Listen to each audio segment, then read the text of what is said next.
The Pearl Diver's Price. In the prosperous port city of Suvarnareka, famed for its pearls, lived a lowly diver named Kalyani. Her beauty was said to rival the lustrous gems she harvested from the ocean's depths, but her heart belonged to the sea itself.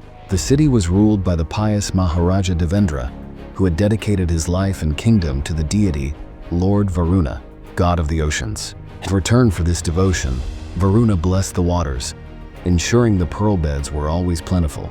The Maharaja's piety, however, was a mask for a deep-seated arrogance. He believed his virtue was so pure it commanded the gods themselves. One fateful season, the pearl beds vanished. The ocean yielded nothing but empty shells. As his treasury dwindled and his people grew restless, the Maharaja made a desperate plea at the temple. That night, Lord Varuna appeared to him in a dream. "The ocean is not barren by chance but by choice," the god boomed. "Your piety has become a performance, Devendra. You have begun to worship your own virtue more than me. The pearls will return only when you present to me your kingdom's most perfect treasure as a sacrifice." Awakening, the Maharaja was ecstatic. He interpreted the message not as a lesson in humility, but as a divine challenge.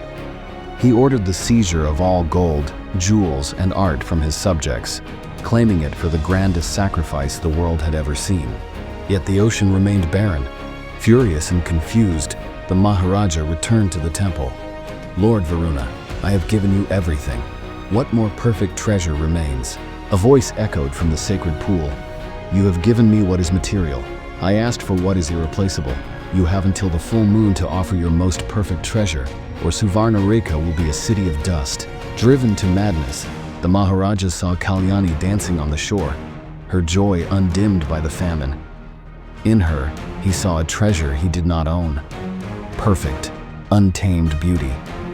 He decided that she was the sacrifice. His guards captured Kalyani and brought her to the temple. As the full moon rose, he prepared to plunge a ceremonial dagger into her heart, believing this ultimate act would secure his legacy as a god-favored king. But as the blade descended, the temple walls trembled.